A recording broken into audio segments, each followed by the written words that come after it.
Eh bien, bonsoir à toutes et à tous, et merci d'être là.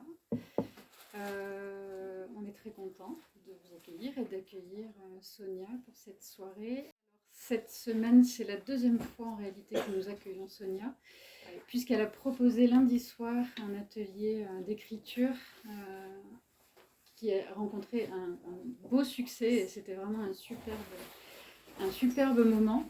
Voilà, et donc ce soir, cette soirée, autour de l'écriture de Sonia, autour d'un texte en particulier qui est Peine mineure, celui-ci. Sonia, pour celles ou ceux qui ne la connaissent pas, est autrice de poésie, de théâtre. Elle est également performeuse. Elle a une écriture et une pratique de la langue plutôt qui s'affranchit de frontières en fait. Voilà, très ouverte, très incarnée, je trouve. Et donc c'est un peu tout cet univers-là que nous allons explorer.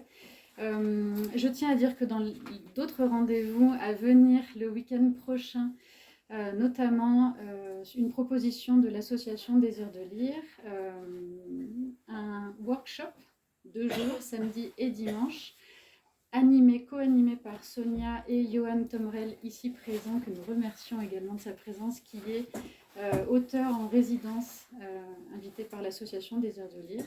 Voilà, une résidence qui démarre par ce workshop. Et on retrouvera également Johan à nouveau et Sonia le 23 mars. Ah oui, pardon. Ça va? Mais dis-moi si j'ai oublié quelque chose. Non, pardon. Non, c'est ça. Le 23 mars pour la deuxième édition d'une journée que Désir de lire propose, qui s'appelle Hors champ. Et qui, cette année, donc c'est toute une journée, différentes propositions. Et donc cette année, Johan et Sonia sont les deux auteurs invités autour de la thématique problématique. Le théâtre peut-il changer le monde? Encore changer le monde? Encore changer le monde. C'est ça. Le encore est important. Voilà, donc différentes occasions de croiser le chemin de Sonia pour notre plus grand bonheur. Merci à toi d'être là. Je pense que j'en ai pas loin d'avoir fini avec cette présentation. Juste peut-être parler de Peine mineure. On peut aussi parler d'autres textes évidemment de Sonia, celui-ci étant le plus récent, paru l'année dernière, en 2023, chez l'Arche éditeur. Dans cette collection des écrits pour la parole, c'est le 3e texte que Sonia publie dans cette magnifique collection, excellente collection. Il y avait également Police, qui est un texte autour des violences policières. Supervision, qui est un texte qui lui donnait la parole à des employés de l'hôtellerie de luxe. Et donc Peine mineure, qui, ce texte-là, s'attache à la voix de jeunes adolescentes, jeunes femmes, qui sont dans des centres éducatifs fermés. Dans un centre éducatif fermé. Ce sont... En fait, tout part... Ah ben voilà. Désolée. Bonsoir. Avec plaisir.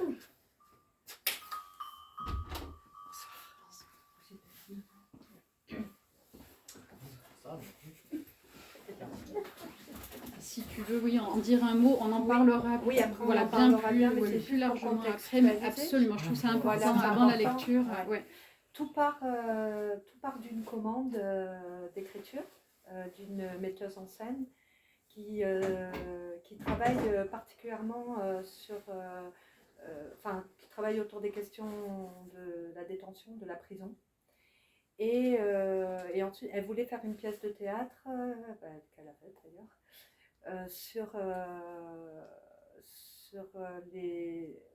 la thématique c'était la justice genrée. Et donc, elle voulait travailler sur ces jeunes femmes qui, dans les années 60, étaient enfermées sur décision paternelle ou d'un frère, on en parlera tout à l'heure, juste parce qu'elles sortaient ou parce que, voilà, et il faut savoir que dans les années 60 et jusque tard, peut-être presque les années 80, un père pouvait décider de faire enfermer sa fille dans un hôpital psychiatrique ou dans des institutions comme le Bon Pasteur, etc. Donc elle voulait que je travaille là-dessus. Elle avait lu mes livres et donc elle me commandait un texte. Et moi, c'était important pour moi de partir d'aujourd'hui. Et c'est comme ça que je me suis retrouvée dans un centre éducatif fermé. Il y en a un seul en France pour filles, adolescentes, qui ont commis des violences. Et c'est une espèce d'alternative à la prison. Ça ne veut pas dire qu'après, elles n'iront pas en prison, après le jugement. Mais en tous les cas, voilà. Et donc, ça a donné une pièce qui s'appelle Mauvaise fille, qui est la pièce de la metteuse en scène, hein, qui a été jouée au Rond-Point cet hiver. Et moi, j'ai continué mon travail et ça a donné ce livre, Peine mineure. Voilà. Du coup, je vais vous en lire quelques extraits.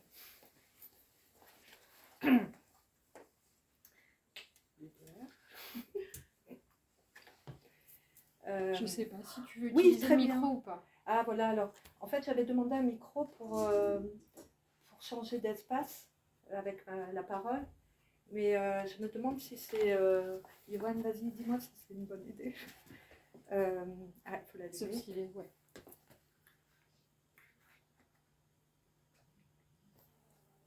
Je vais dire le titre et tu vas me dire Peine mineure. Sans micro ou avec micro? Selon vous. Avec? Ça fait un peu style. Bon. Alors, je vais lire des extraits. Donc, ce sont des extraits. Donc, c'est pas dans la continuité hein, du texte. Mais on va prendre. Peine mineure.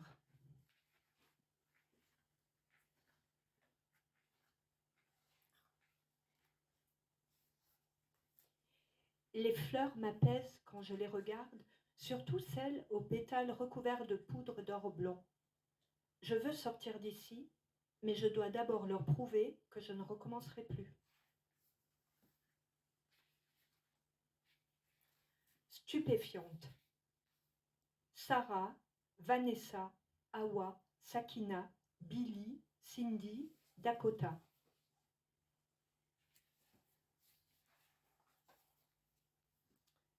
Sarah, 15 ans et demi.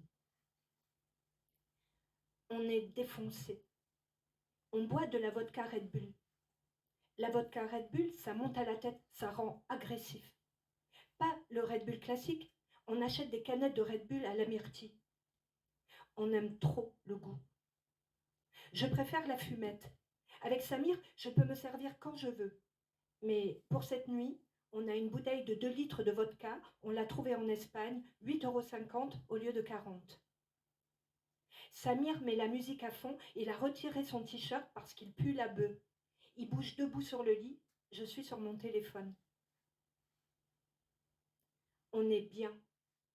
Ça frappe à la porte. Ils sont 3, une femme, 2 hommes. La femme dit « La juge a envoyé un mandat d'amener, elle veut te voir. » J'ai trop bu, je me sens mal, je veux voir ma mère. La femme dit « Dépêche-toi, prends quelques affaires dans un sac, on t'attend dehors dans le hall. » Samir s'enferme dans la salle de bain. Tout ce qu'il y a dans la pièce, je le jette. Les bouteilles d'alcool, le shit, pend en bas, par la fenêtre, dans la cour de l'école. De l'hôtel. Samir me dit à travers la porte « T'inquiète, je t'envoie une lettre, je t'oublie pas. Samir, je sais que tu vas m'oublier. » On descend par les escaliers, étage après étage. Je commence à leur dire que je me sens pas bien. Je me sens pas bien du tout. Ces bâtards font comme s'ils ne m'entendaient pas. Ils s'en foutent de moi ou quoi? Ils s'en foutent de moi. Ils me mettent des menottes en plastique sur les mains. Ils sont 2 pour m'aider à monter dans le fourgon des adultes, le fourgon cellulaire, celui avec les grillages. Au fond, il y a un homme qui parle pas français, il respire fort. J'ai envie de vomir. Je crois que je vais mourir. Je pleure. Oui, je vais mourir. Tout le monde s'en fout. Avant le tribunal, on passe par le poste de police. La femme me dit « Ouais, on va te mettre en garde à vue, comme ça on ne te laisse pas toute seule patienter des heures dans le bureau. » Je demande « Soyez honnête avec moi. Madame, est-ce que je vais aller en prison ?» Nous, on ne prend aucune décision. C'est la juge. Nous, on a juste fait le travail, venir te récupérer. Je ressemble à un petit animal, je pue. Ils ont oublié de m'enlever les menottes. Elles sont bloquées, ils doivent appeler les pompiers. J'ai les bras tout rouges, à moitié en sang. Je suis là, allongée sur le sol du tribunal, les yeux levés. Il y a des caméras. Ça se voit que je suis pâle dans les caméras. Ça se voit que je transpire de partout. Il faut que je sorte d'ici. Il faut que je parte. J'appelle ma mère. Maman, viens me chercher. Ne me laisse pas toute seule. Maman, maman, où est-ce que tu es? Je n'ai plus d'air. Un vigile appelle une ambulance. Dans ma tête, je suis morte. Je supplie la dame de l'ambulance. Madame, aidez-moi, ils vont m'enfermer en prison. Ah, pourquoi? Je lui raconte tout ce que j'ai fait, tout ce que j'ai pas fait, tout ce que je ferai jamais. Elle me dit, t'inquiète pas, ça va aller. Madame, j'ai ma petite sœur, c'est son anniversaire, elle a 2 ans aujourd'hui, et moi, je suis là. Elle me dit, tu es forte, ça va aller. Arrive Hicham, le cousin de Sophia, un grand frère de mon quartier, il fait brancardier. Je lui dis, Hicham, fais-moi une piqûre pour que je tombe malade. Je veux rester à l'hôpital, je veux pas aller en prison. Je sens que je vais y aller. C'est sale. Ça va aller, Sarah. Calme-toi. On m'allonge sur un brancard, on me place sous oxygène, on me met de l'eau dans la perfusion. Je garde les yeux fermés, je me force à dormir, je dors, je me lève, je me tourne, je redors. Je dors, je me lève, je me retourne. J'ai ce bras, il est tout rouge. Le policier, le bas-queue, ce gros bâtard, il me regarde mal, trop, j'ai envie de le mordre, je vais le mordre. Il me dit, on y retourne. Où? Au tribunal. Ta fouille a été ramenée au tribunal. Je l'entends, ce bâtard derrière son talkie-walkie. Ne vous inquiétez pas, on a la jeune avec nous. C'est bien nous qui assurerons son transfert à la prison pour mineurs à la sortie du tribunal. Je le mords. La procureure qui n'est pas ma proc, je ne la connais pas. Et la juge qui n'est pas ma juge, je ne la connais pas. Et mon avocate qui, elle, n'est pas partie en vacances, je la regarde. Elle me dit, une récidive, ça ne va pas être facile, mais ne t'inquiète pas, je ne vais pas te laisser seule dans cette galère. Je vais te défendre. Si tu rentres en prison, je te ferai sortir avant la fin du mois. Ça y est, c'est l'heure. La procureure, 6 mois ferme. Je crie, qu'est-ce qu'elle a, celle-là? Mon avocate, en arabe, tais-toi, chut. La juge, Madame la procureure, souhaitez-vous rajouter quelque chose? La procureure, oui, Sarah, quand vous sortirez de prison, on vous posera un bracelet électronique. Je prends la parole. Moi, Madame, je ne suis pas une délinquante. Je n'ai pas commis de viol. Je n'ai pas fait de trafic de drogue. Je n'ai pas séquestré quelqu'un. Je n'ai pas fait de trucs comme ça, madame. S'il vous plaît, je fais de l'asthme. Il faut appeler ma mère. Et mes affaires, où sont mes affaires? La procureure, sortez. La policière, t'inquiète pas, Sarah. Je sais que c'est dur, mais je sais aussi que tu es courageuse. Quoi qu'il arrive, tu sauras affronter ça. On me demande de signer un document. Je ne veux pas le signer. Ils sont fous ou quoi? Moi, je signe pas pour être enfermée. Ils ont écrit au bas de la page « Refus de signer ». On me ramène dans les cellules. On me laisse fumer une cigarette dans le couloir en attendant qu'un véhicule se libère pour mon transfert à l'établissement pénitentiaire. Je lève la tête, j'en crois pas mes yeux. C'est la prison qui se trouve derrière mon quartier. Je dis rien, je montre rien, parce que si je parle, ces bâtards vont me dire « Allez, t'es déféré autre part ». À l'entrée, le maton, avec un bon visage de papa, me parle gentiment. Il y a des filles ici, je crois que tu les connais. Qui ça? Daniel, Jenny, Aminata. Je les connais toutes. Vous vous entendez bien, j'espère. Oui, on s'entend. Alors, tu ne seras pas dépaysé. Je vais pour me détendre. La policière me prend par le bras, elle a l'air bizarre. Elle veut me dire quelque chose. Le tribunal vient de nous appeler, on te transfère dans un autre endroit. Où? Je demande. Dans le nouveau centre fermé pour jeunes filles mineures. Et voilà, ça recommence le sbeul dans ma tête. Madame, j'ai 15 ans et ma vie est foutue. Mais non, Sarah, on sait que tu aimes la vie. On te connaît déjà. Pour aller là-bas, on va prendre la route la plus longue.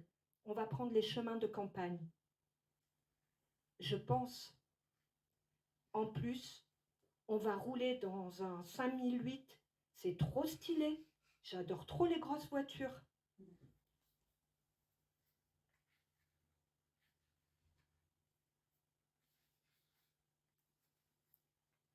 Awa, 16 ans.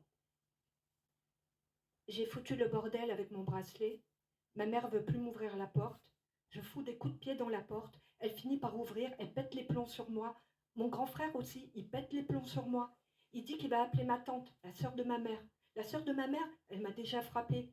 Je dis à ma mère, écoute, elle vient, elle me touche, je la plante et je la brûle. Ma mère a pris ça pour elle. Elle a appelé la police. La police, elle a dit, on arrive. Sur décision du juge, je suis transférée dans un centre fermé pour mineurs. Si ma mère regrette et décide de retirer sa plainte, c'est trop tard. J'ai une autre affaire qui joue contre moi. Un braquage armé, cagoulé, dans une épicerie à la campagne. Parce que je sais où trouver des armes, je connais des gens. J'étais avec mon copain. On a demandé la caisse, le mec a paniqué, il a donné sa caisse, on est parti. Ma mère a des problèmes, elle doit se débrouiller seule. J'essaye de l'aider, de lui ramener de l'argent. Je fais du trafic de stupes, je lui donne la moitié de l'argent, je garde le quart. Elle sait que je trafique des stupes, je lui dis toujours la vérité. Elle est inquiète parce que pour les stupes, tu vas longtemps en prison. Je vends de la drogue à tout le monde, même à des clochards, et même les riches viennent m'acheter. Quelquefois, les riches veulent fumer un joint avec moi, moi je fume avec eux, on discute. J'ai pas peur. J'ai peur de rien. La première fois, j'avais 11 ans. Je sortais de la piscine, il faisait noir. Mon frère avait oublié de venir me chercher. Tous les enfants du club étaient déjà partis. J'avais la flemme de marcher, j'ai volé un vélo. J'ai pédalé à fond les ballons. Après, j'ai dérivé, j'ai tiré un scooter. Après, j'ai dérivé, j'ai arraché des sacs à main. Après, j'ai dérivé, j'ai pris des ballons. J'ai la tête qui chauffe, je plane grave, je rigole toujours. Rien à me reprocher puisque je peux acheter les cartouches à Auchan, c'est légal. Après, j'ai dérivé, j'ai fumé du shit. Après, j'ai dérivé, j'ai fait du trafic de stupes. Après, j'ai dérivé, j'ai fait des cambriolages. Quand tu commences, oui, t'as peur. Après, ça devient une habitude. Tu dérives, t'as plus peur de rien. Tout devient normal pour toi. Dans la voiture des keufs, il y a une autre fille, Sarah. Je ne sais pas ce qu'elle a à me regarder. Je vais la planter.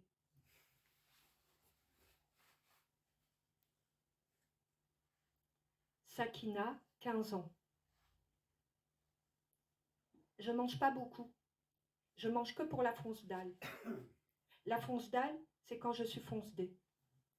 Quand je suis fonce-dé, j'ai faim, j'ai tellement faim, j'ai envie de tout manger. Je mange des kebabs, des tacos, des Kindercard. C'est trop bon les Kindercard. Quand tu en manges un, tu ne peux plus t'arrêter d'en manger. Mon copain aussi adore les Kindercard. Il en achète des stocks. Moi, c'est lui que j'adore. C'est mon chéri. Dans la vie, on est Bonnie and Clyde. Le chef des deux, c'est lui. Et moi, il le sait, je suis toujours là pour lui. Il m'appelle sur WhatsApp. Ouais, Sac, je viens de voler les clés d'un scooter. Qu'est-ce que je fais? Je les rends ou pas? Bébé, rends-les, pose-les à côté, fais comme s'il ne s'était rien passé. T'es sûr? Ouais, sûr. Une autre fois, je l'appelle. Je lui demande, t'es où? Tu fais quoi? Ouais, j'ai volé une Golf. Bébé, je lui dis, un jour ou l'autre, tu vas te faire attraper. Ils volent des voitures alors qu'ils ne les utilisent même pas. Il vole les voitures, il les revend, il se fait de l'argent. Avec l'argent, il achète une grosse quantité de shit. Le shit, il le revend en masqué sur Snapchat, ou il va dans les quartiers des petits babtous, les fils de riches, des blancs à scooter. C'est plus sécurisé. Moi, c'est pas je tape une fois, je vole une fois, je fais un outrage à agent une fois. Moi, c'est des violences, des récidives, des violences. C'est à égalité avec les garçons. Il n'y a rien qui change. T'es une fille, tu peux être comme un garçon. T'es un garçon, tu peux être comme une fille. Il y a beaucoup de filles qui font des violences, il n'y a pas que les garçons. Les filles aussi mettent les mains à la pâte. Les filles, quand elles se font niquer, elles ragent, elles mordent, elles frappent, elles se tirent les cheveux entre elles. Moi, je m'attache les cheveux, je porte un chouchou qui me serre bien derrière la tête. J'ai déjà frappé des filles. J'ai tapé une meuf. La même meuf, je viens de la taper une deuxième fois. Je suis déférée au tribunal dans la journée. Je l'ai démontée avec une barre de fer. La police m'a serrée, j'étais avec Émilie. J'ai dit aux flics, Émilie, elle n'a rien à voir avec ça. J'assume mes actes, c'est moi et pas elle. La police l'a laissée partir. On me transfère dans un centre fermé pour mineurs. Je m'en fous. Billy, 13 ans. J'ai braqué mes éducateurs avec une arme. J'ai commis ça, pourtant je suis un bisounours.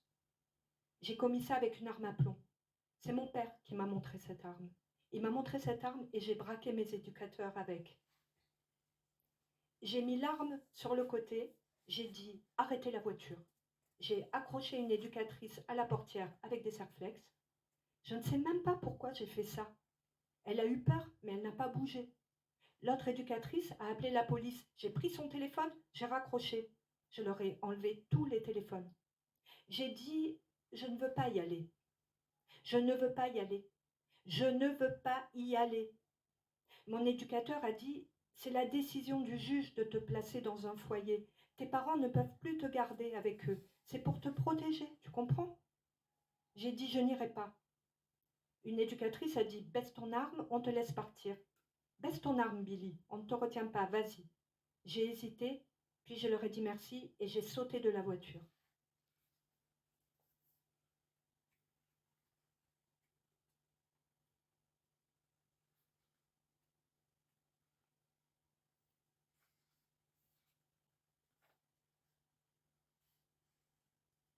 La gare la plus proche est celle d'A. Sortie du train, aucun panneau routier n'indique l'emplacement du centre éducatif fermé. Les mineurs sont quelquefois soumis à des fouilles à nu. Il est à rappeler que le déshabillage intégral des mineurs est interdit. Cahier d'écrou, date de naissance 23 novembre 2008, date d'arrivée 11 décembre 2022, provenance Lyon. Une pochette zippée rose, un porte-monnaie à paillettes, une boîte d'AirPods, un casque audio, un échantillon de parfum Kenzo Flower by Kenzo, un paquet de chewing-gum Montfort, un paquet de cigarettes Marlboro, une trousse bleue arc-en-ciel, un briquet brillant, un billet de 10 €, 5 pièces de 1 €, un déo vanille, un paquet de Kleenex, une culotte blanche en coton, une paire de soquettes roses, une fourchette. Signe-la, s'il te plaît. Date de naissance 30 avril 2006, date d'arrivée 28 septembre 2022, provenance Lyon. Un t-shirt manche longue Billabong, un haut de jogging Adidas, une croix de Jésus et une croix basque, un smartphone, 3 pièces de 2 €, un Scooby-Doo fluo. Signe-la, s'il te plaît. Date de naissance 5 février 2009, date d'arrivée 2 mars 2022, provenance Dijon. Un kebab dans son emballage. Signe-la, s'il te plaît. Date de naissance 9 mars 2007, date d'arrivée 3 juin 2022, provenance Marseille.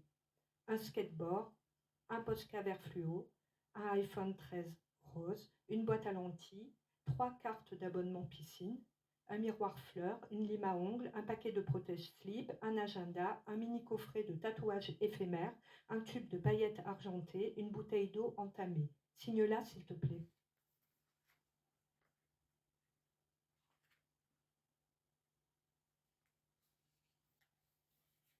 Date de naissance 2 avril 2007, date d'arrivée 28 septembre 2022, provenance Bordeaux.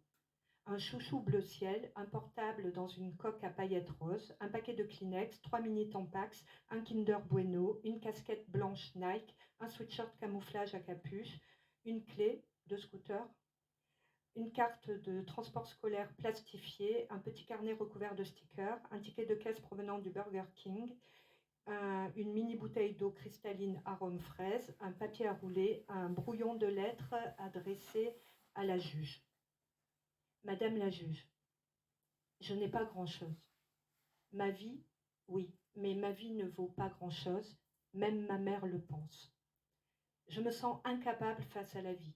Je n'ai pas de père, il y a mon beau-père, il a été le meilleur père que je pouvais avoir. Je l'ai déçu plus d'une fois, pourtant il est toujours là pour moi. Ma mère me rejette, elle me déteste. Je sais qu'elle est en train de m'oublier. Je me sens seule. Ici, je suis un cas parmi d'autres. Les encadrants sont gentils, mais ils parlent beaucoup trop. Les autres filles aussi, elles parlent beaucoup trop. Je veux dire à ma mère, pardon pour toutes les bêtises que j'ai faites et qui ont des conséquences. Pardon de ne jamais prendre les bonnes décisions. Pardon de ne pas penser à l'avenir. Je regrette. Sarah.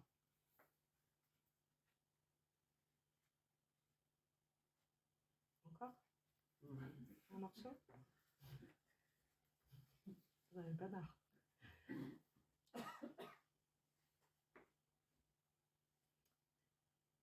Elles sont dans le centre. Vanessa, 14 ans. Si on n'est pas sanctionné, on a droit à 5 cigarettes par jour. Une cigarette le matin quand on se lève, une à l'heure du déjeuner, une à 16 heures pour le goûter, une à 19 heures après le dîner, une le soir avant de monter dans les chambres. 5 cigarettes par jour. Alors, t'as vu? Nous enlever une cigarette, c'est comme nous arracher un morceau de cœur. Sarah a tout balancé en l'air. Elle a commencé à se frapper la tête contre le mur. Elle s'est jetée par terre. L'encadrant, il a voulu la maîtriser. Il ne voulait pas qu'elle se fasse mal. Il a dit ça. Il a dit le seul moyen de la maîtriser, c'est de la tenir. Tenir, ça veut dire agripper. L'agripper, pas par le cou, ni par les pieds, par les mains. Il l'a plaquée au sol, l'a retournée sur le côté, lui a bloqué ses mains dans le dos et pour ne pas que sa tête claque dans tous les sens, il lui a fait une prise. Une prise pour mieux la maintenir. La maintenir pour pas que ses mains et sa tête se débattent. Les pieds qui se débattent, c'est pas grave, il a dit. Les pieds, c'est pas un problème. Elle a recommencé à se taper la tête contre le sol et là, l'encadrant a appelé à l'aide. Il a appelé Nora, l'encadrante du soir. Nora. Nora, c'est mon encadrante référente. Je la kiffe, mais elle parle trop. Vanessa, ton vrai problème à toi, c'est que tu oublies d'être une fille. On va un peu laisser de côté le jogging basket, hein? On va faire tes sourcils. Montre-moi tes ongles. On va faire ses ongles, hein? C'est joli des ongles bien manucurés. On va t'épiler aussi. Pas tout, on en laissera un peu. On pourrait lisser tes cheveux. Ils sont un petit peu tout en l'air, ces cheveux, non? Je pense, t'es sérieuse, toi? J'ai les cheveux blonds, mais à la base, ils sont pas blonds, ils sont roses. Le blond, je l'ai fait parce que mon chéri s'est fait blond. On reste toujours accordé par les cheveux.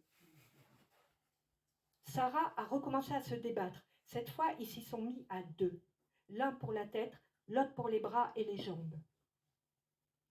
La directrice encadrante. Le bureau de veille, comme son nom l'indique, a pour fonction la veille. Les mineurs n'ont pas le droit d'y entrer sans convocation. L'écran fixé au mur au-dessus du bureau n'est ni un écran de télévision, ni un écran de jeux vidéo, ni un écran de karaoké. C'est un écran directement relié aux caméras de vidéosurveillance. Et des caméras de vidéosurveillance, il y en a partout. Ce qui signifie que l'on voit tout, ce qui signifie que l'on entend tout, ce qui signifie que l'on sait tout, ce qui signifie que tu n'as pas respecté les règles, ce qui signifie que tu te prends une sanction. Et pour ne pas que, dans l'action, l'encadrant touche le corps de Sarah, surtout nos contacts, il a dit, l'encadrant a poussé avec ses fesses la porte qui donne sur la salle de veille et a libéré de la place pour les jambes de Sarah. Sarah s'est arrêtée de bouger. Ses yeux sont partis, je ne sais pas où. Ça m'a fait pleurer. Sarah, rouvre les yeux, s'il te plaît. Sarah, 15 ans et demi. Je rêve que je galope. Je rêve que je galope à cheval dans une prairie. Je rêve que je galope à cheval dans une prairie verdoyante. Je rêve. Je rêve que je galope à cheval dans une prairie verdoyante remplie de fleurs. Je rêve. Je rêve que je galope à cheval dans une prairie remplie de fleurs, partout des fleurs et des pétales, des milliers de pétales. Je rêve, je rêve, je rêve que je galope à cheval dans une prairie verdoyante remplie de fleurs et de pétales, des milliers de pétales, des pétales d'or. Je rêve que je galope dans la prairie remplie de pétales d'or, de l'or scintillant, des pétales qui brillent et que je suis poursuivie par une horde de gens qui ne me rattrapent jamais. Je rêve. Je rêve que je galope, je galope, je galope, je galope dans la prairie remplie de fleurs et de pétales d'or. Je rêve que je saute, je saute. Je rêve que je saute la rivière qui descend. Je rêve que j'éclate de rire, j'éclate de rire. Je rêve que je suis poursuivie par une horde de gens qui ne me rattrapent jamais. Je rêve. Je rêve que je traverse la prairie scintillante, que je grimpe la montagne. Je rêve que mon cheval déploie en grand ses ailes, que j'éclate de rire, que je m'envole. Je rêve que j'éclate de rire. Je vole, je vole, je vole, je vole. Je rêve que je vole. C'est ta chambre? Tu collectionnes les posters de chevaux? Tu as quel âge? Tu t'appelles Sarah? Tu as grandi où? Depuis combien de temps es-tu ici? Normalement, ce n'est pas 6 mois. Parce que tu en as marre d'être ici. Comment ça? Tu l'as compris dès ton arrivée. À cause de toi, il est en prison. Tu ne veux pas nous dire pourquoi. Tu ne veux pas le dire parce que tu n'aimes pas l'image que cela renvoie de toi. À cause de lui. C'est lui qui t'a influencé. Ça ne vient pas de toi. Tu es sûr? Qu'est-ce qui te fait dire ça? Il t'a fait faire des trucs? Pourquoi tu aimes bien ça? Parce que ça attire le danger? Les filles ici te font des réflexions là-dessus. Il y a des tensions. Qu'est-ce que tu entends par « ça juge vite » ?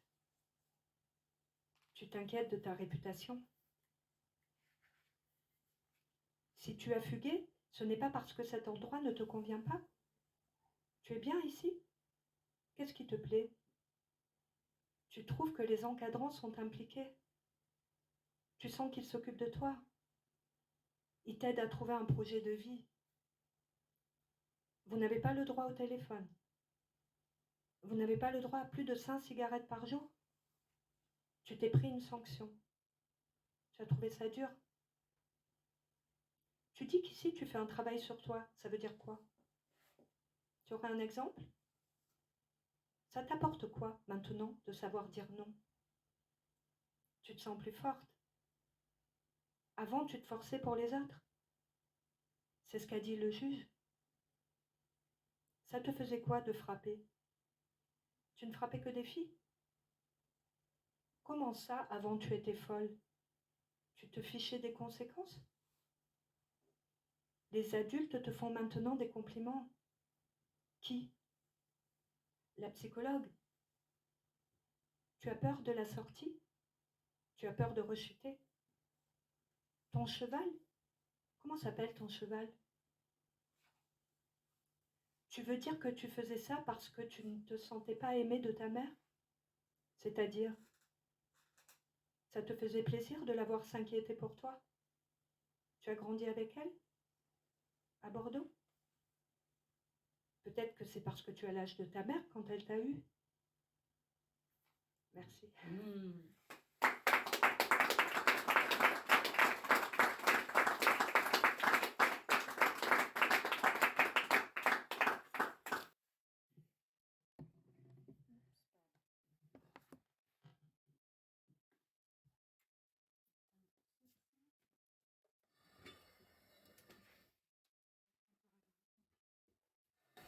Merci Sonia.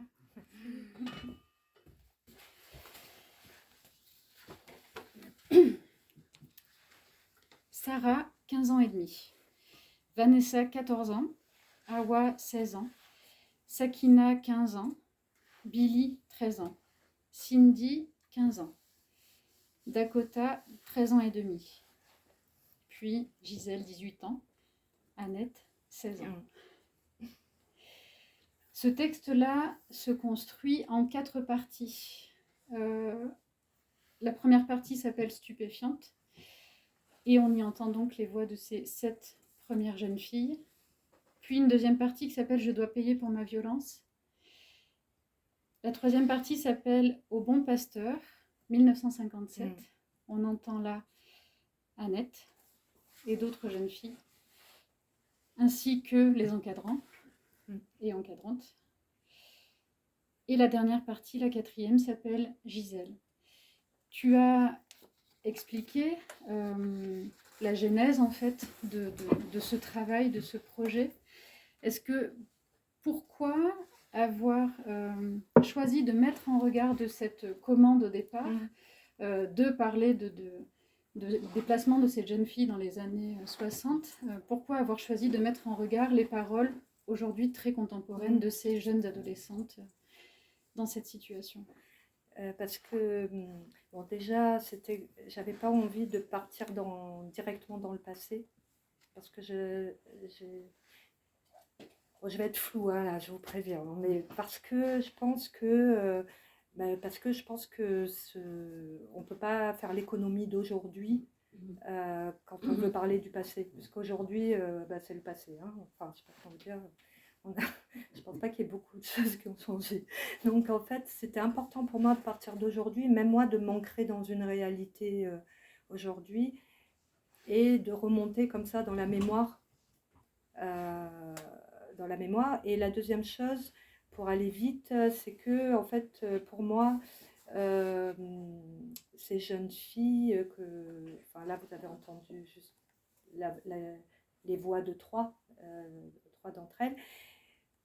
Pour moi, en fait, je pense que la délinquance, je pars du principe que c'est plus quelque chose, c'est une émancipation.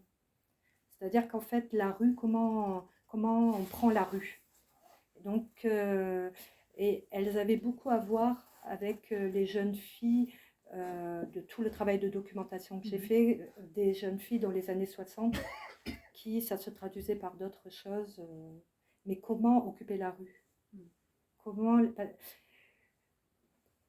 Parce que par exemple, donc j'ai rencontré des chercheuses sur ces questions de justice genrée. Et en fait, le truc, c'est comment, par exemple, il y en a une, elle dit, je mets les mains à la pâte. En fait, c'est important, c'est que, en fait, il faut savoir qu'en France, la justice, elle est beaucoup plus clémente avec les filles adolescentes que les garçons adolescents. Du coup, il y a je ne sais pas combien de centres éducatifs fermés pour garçons, alors qu'il y en a un seul pour filles.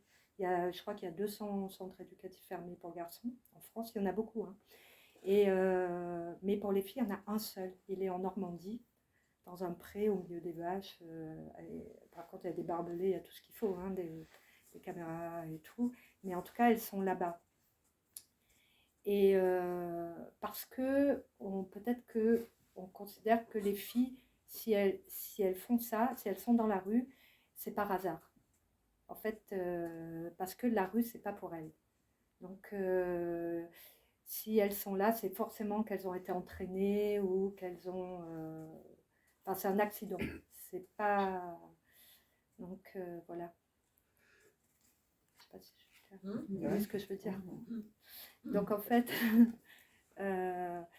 Et ça a été important parce que la metteuse en scène, je lui ai dit, écoutez, moi je veux bien écrire un texte pour vous, pour le rond-point et tout ça, mais je veux pas m'enfermer dans le passé, je vais pas faire un travail d'historienne, on va dire. D'ailleurs, ça a été super parce que je me suis appuyée sur le travail de Véronique Blanchard, qui a écrit un livre qui s'appelle Mauvaise Fille d'ailleurs. Et j'ai dit, il faut vraiment que je puisse rencontrer des jeunes filles aujourd'hui. Ça a été exaucé. Je suis partie avec ma valise. Et j'ai passé pas mal de temps dans ce centre. On m'a laissé y aller. J'ai passé plusieurs jours avec elles. On m'a dit pas de téléphone, ne leur poser aucune question sur ce qu'elles ont fait. Pourquoi elles sont là et tout, surtout pas d'amitié, etc. Au bout de 2 jours, je connaissais toutes les histoires. Et en fait, c'était formidable parce que je leur ai dit que je venais je leur ai expliqué le projet, je leur ai tout expliqué. Et à partir de là, je pense qu'elles ont vraiment voulu m'aider. Et donc, elles me parlaient comme si elles m'écrivaient le livre. Parce qu'en fait, d'ailleurs, c'est une petite parenthèse que je fais, mais souvent quand on rencontre, Johan, toi qui fais, quand on rencontre quand on parle d'immersion, ils disent ça, oui, les artistes vont s'immerger quelque part, rencontrer des gens et écrire. Mais en réalité, dès lors qu'on raconte le projet, en fait, ben, par exemple, ces jeunes filles, elles sont rentrées dans le processus d'écriture et moi, je suis rentrée dans leur histoire de quotidien. Et en fait, il y a une vraie rencontre qui se fait. Et en fait, des fois, elles parlent comme un poème. On dirait que vraiment... Et c'est très, très touchant et très merveilleux parce qu'en fait, ça montre à quel point toute la créativité et l'énergie et les choses qui sont là, dans la langue, dans le rapport à l'autre, enfin, toute la question de l'altérité et tout. C'est-à-dire que ces filles, bon, après, j'ai bien vu qu'elles avaient quand même frappé d'autres filles, bon, avec des barres de fer, quoi. Mais j'ai vu des enfants.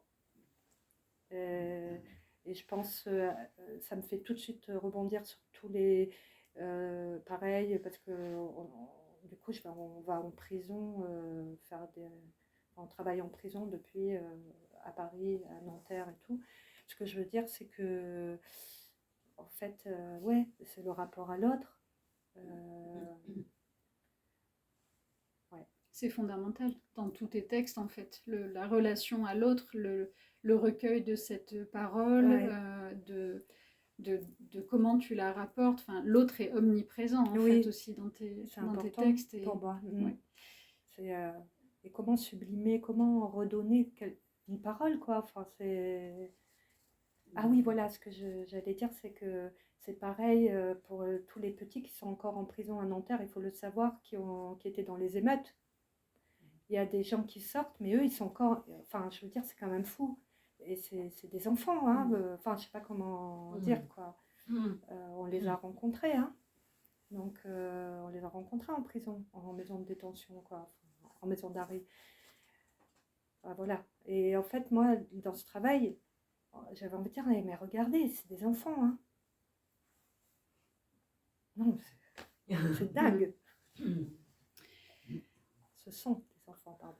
Je parle mal. Passé. Sauf si ça te choque, mais je vais ponctuer cet échange de quelques consignes que tu as données lundi à l'atelier d'écriture. Ah oui. Un signe de ponctuation. Ah oui. Ah Alors, oui. Un signe de ponctuation, lequel tu dirais? Pour moi? Ouais. Les parenthèses, peut-être. Ouais.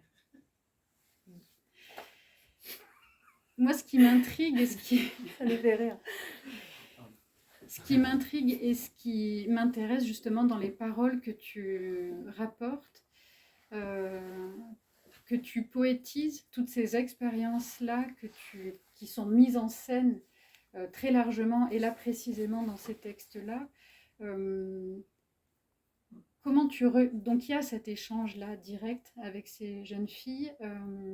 Enfin, si tu es d'accord pour parler un peu du laboratoire de la création. Est-ce que tu enregistres ces paroles? Est-ce que tu t'en imprègnes et les écris? Tu prends des notes? Oui, des fois j'enregistre, des fois je peux pas. Des fois c'est pas possible, notamment là. Parce qu'on peut pas avoir de téléphone. Mais bon, je me suis débrouillée. Et puis... en fait, j'ai écrivé tout comme ça. Mais comme elles étaient dans l'affaire, elles étaient dans la combine. Donc en fait, il y avait trouvé le temps de ça et tout. Et parfois, je suis arrivée à enregistrer. Voilà. Après, je vais dire quelque chose, c'est qu'au fond...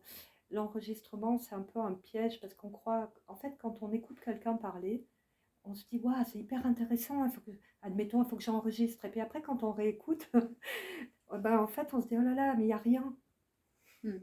Donc, c'est vrai, c'est un mirage que de penser que quand on enregistre une parole, cette parole, enfin, je dis pour la déplacer vers la littérature, hein, je ne parle pas de journalisme ou quoi. Et en fait, le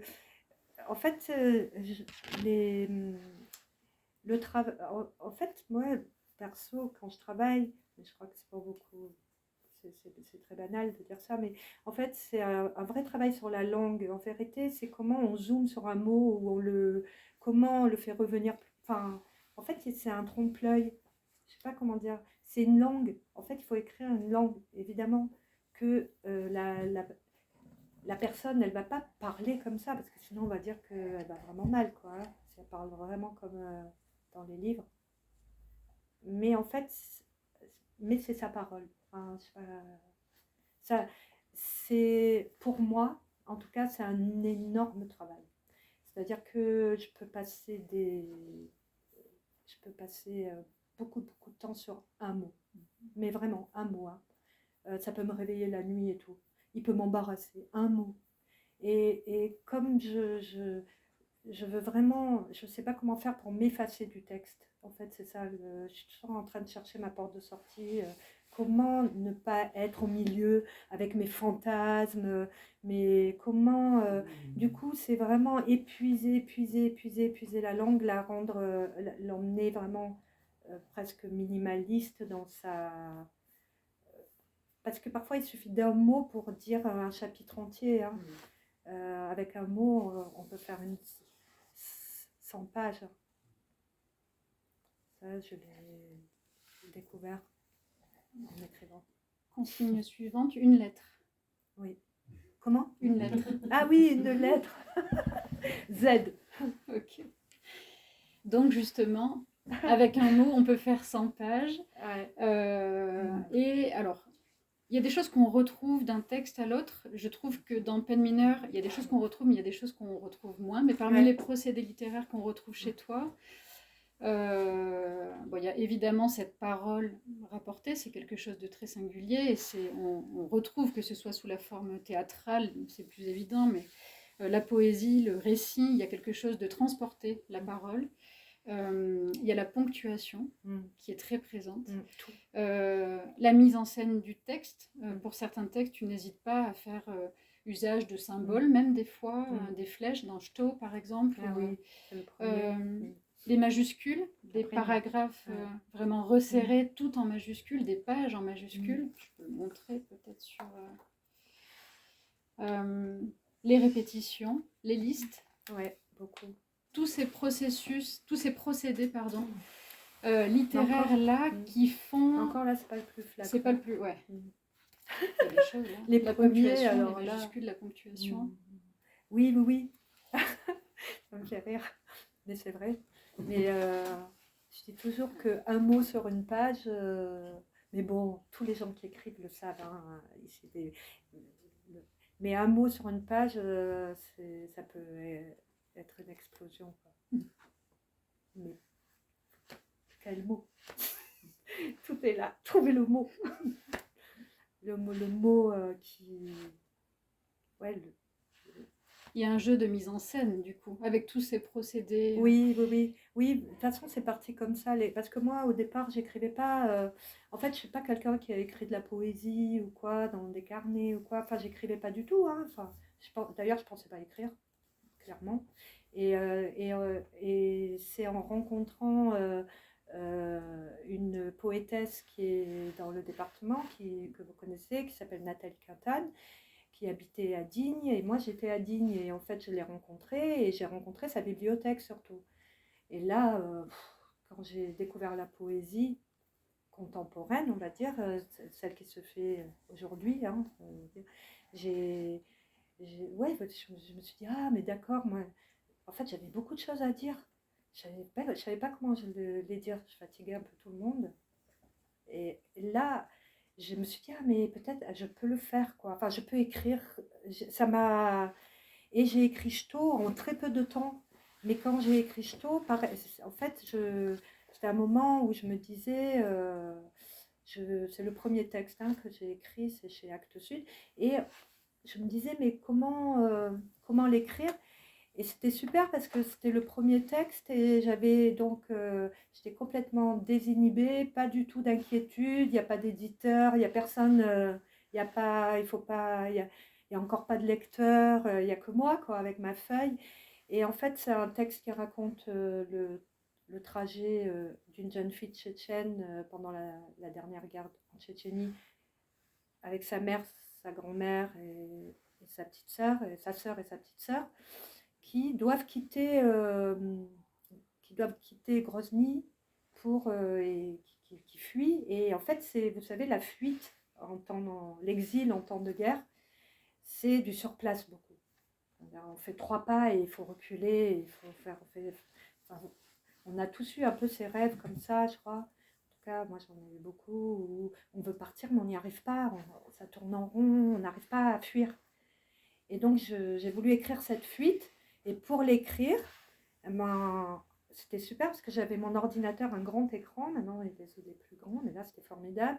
Et quand on écrit directement avec son clavier, ben, en fait on crée des images. Donc le mot il arrive à l'écran, donc c'est une image presque. Et que moi, je mettais un mot et j'étais en Tchétchénie, quoi. Non, mais je vous le jure.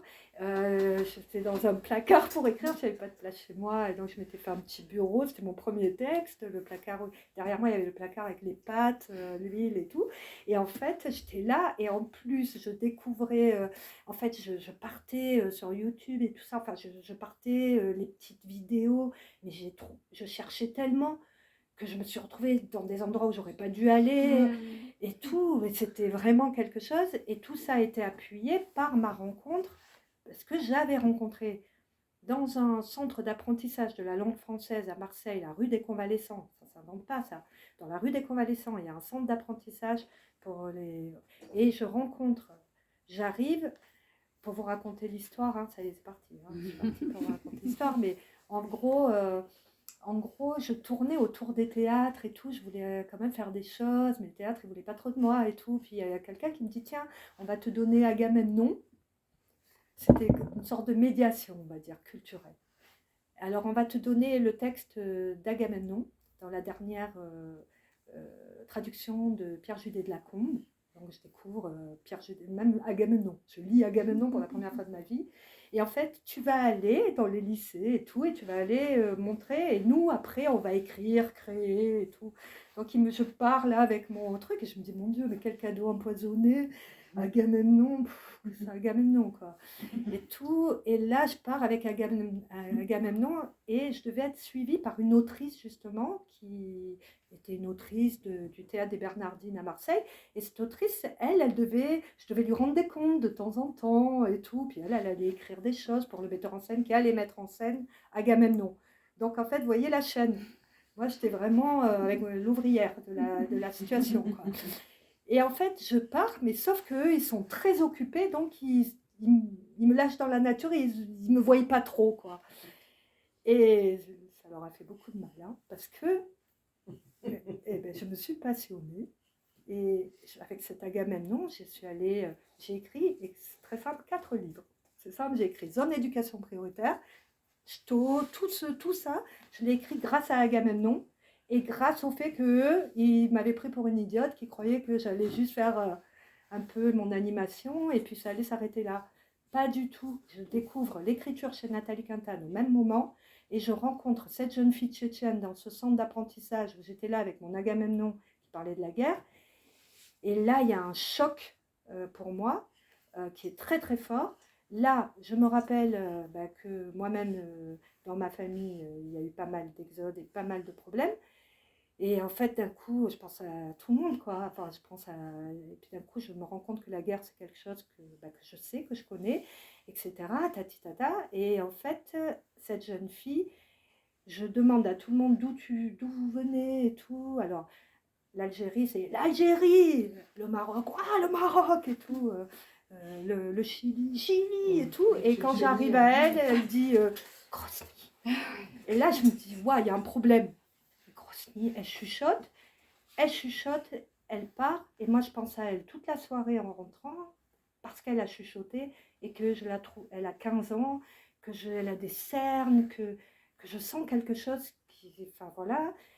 Et tout, quand je retourne dans ce centre, elle n'est pas là, elle n'est plus là, je ne comprends pas pourquoi elle n'est pas revenue, et là je la cherche, bon, ça craint, mais je la cherche, je la retrouve, et hop, on lit, vraiment on a une amitié qui naît, mais elle ne parle pas français, elle a peut-être 7 mots de français.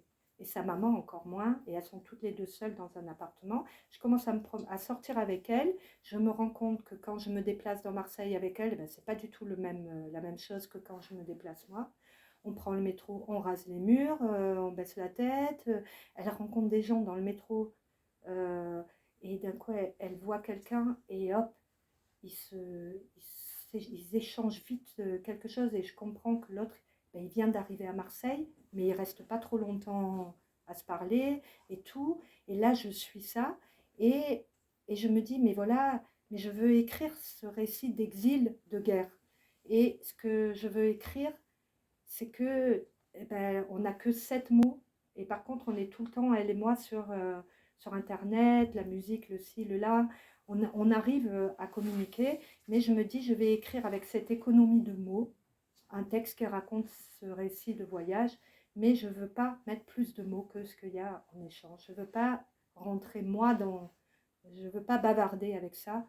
Donc, c'est mon premier texte et je l'écris comme ça dans mon petit placard. Et je rentre comme ça dans Grozny, etc.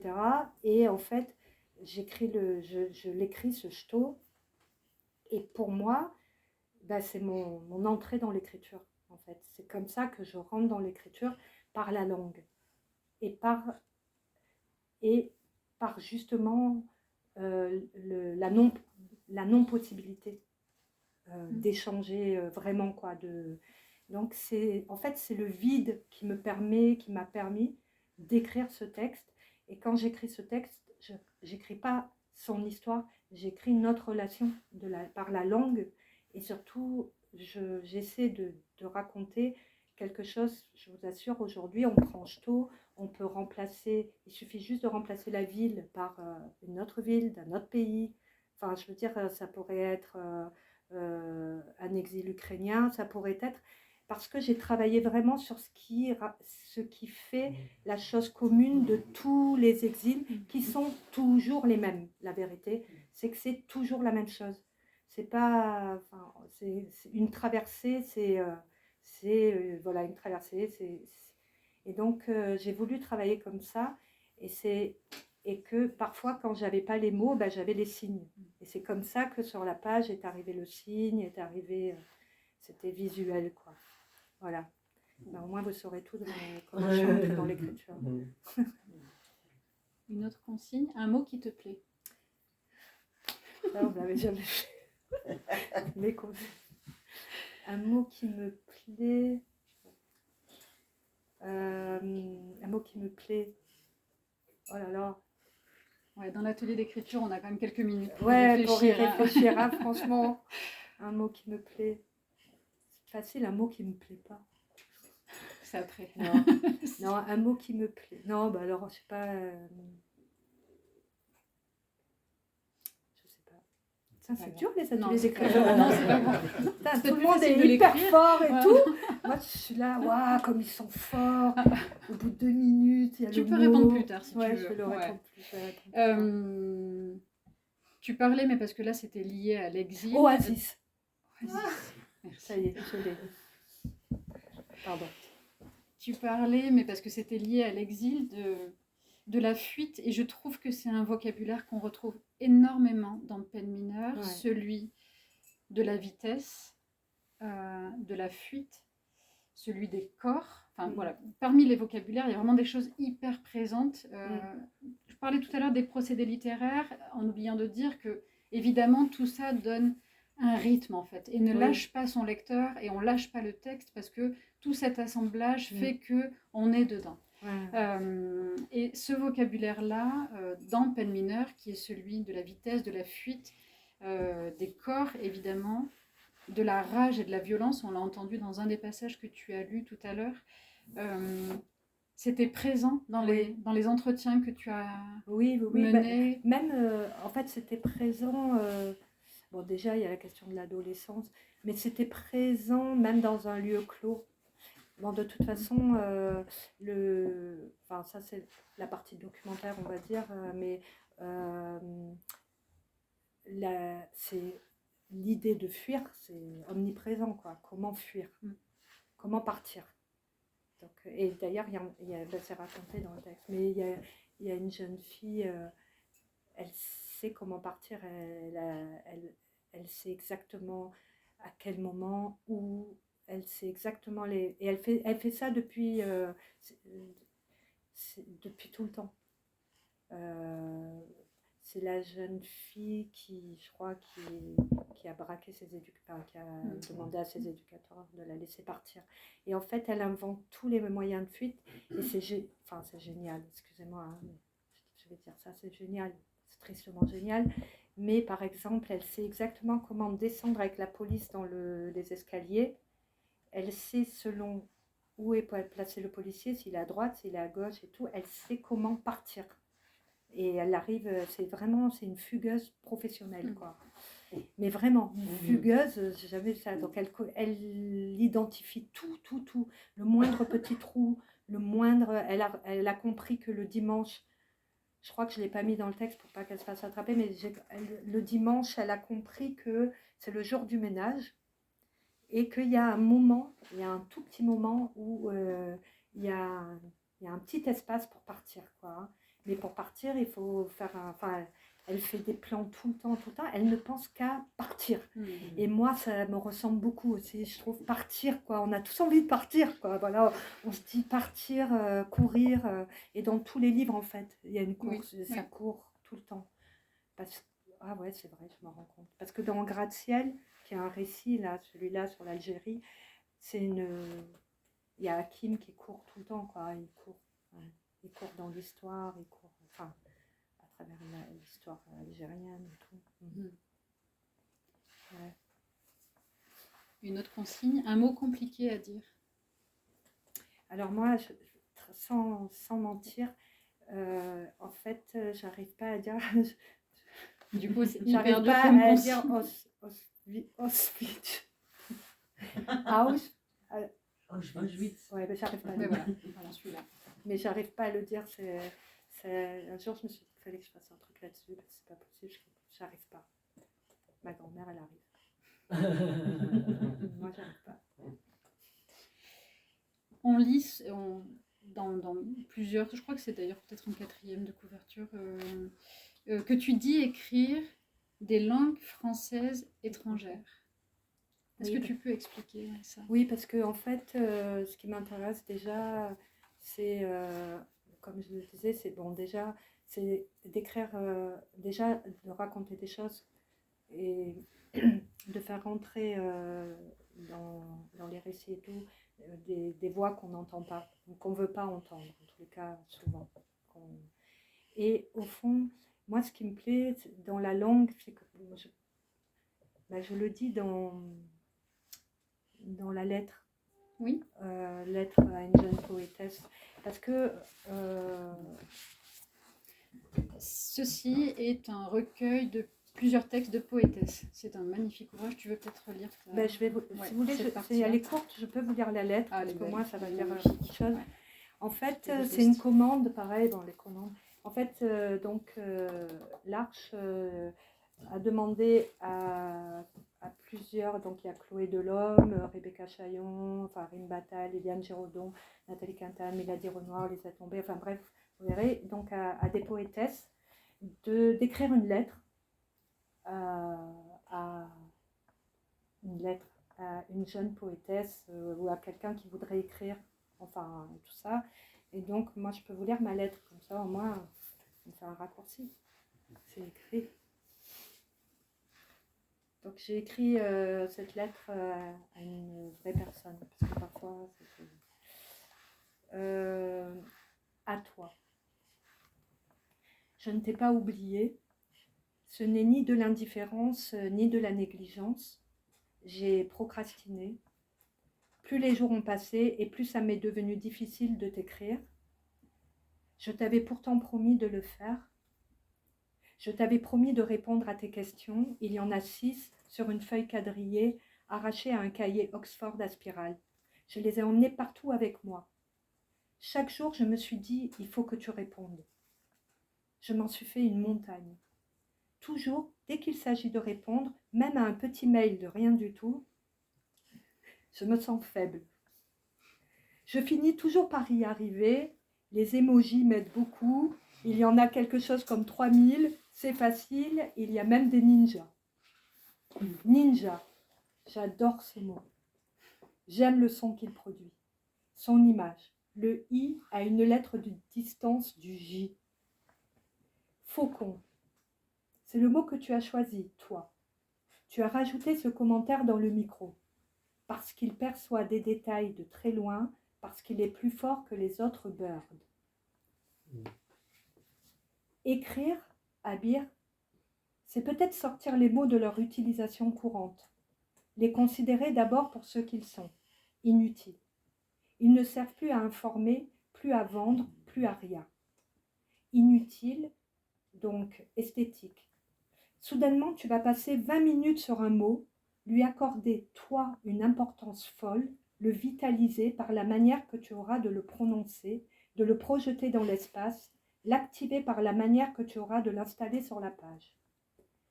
La force de ce qu'on écrit dépend d'abord du statut qu'on donne aux mots qu'on choisit, soi.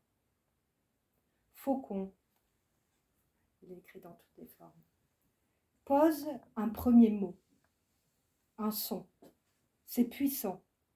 Un mot, c'est déjà écrire. Un mot dans l'espace confiné d'une page peut déployer un monde large. Ce mot, si tu l'as choisi, toi, ce mot-ci, pas un autre, ce seul mot peut créer une explosion.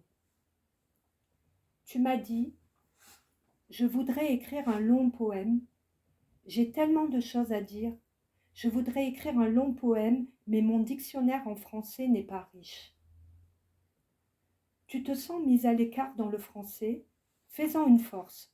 Ne te laisse pas impressionner par notre langue, ne lui laisse exercer aucune autorité sur toi. Oui, je sais, la rigidité de la langue, sa réglementation. Nous avons même une académie qui veille à conserver la pureté de notre langue. Une académie qui fixe la langue. Ne te laisse pas impressionner par cette langue figée, le français. Vas-y, laisse rentrer ta propre langue, l'arabe, mixe les deux langues, amuse-toi.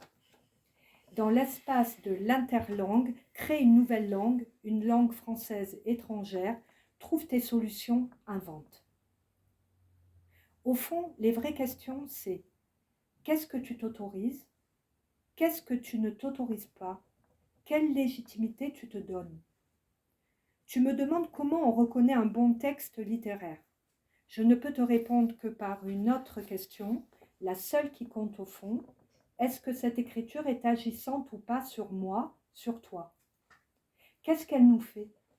Certains livres ne me font rien, d'autres me font quelque chose. Qu'est-ce qu'ils produisent sur nous? Comment ça marche? Comment ça nous met en mouvement?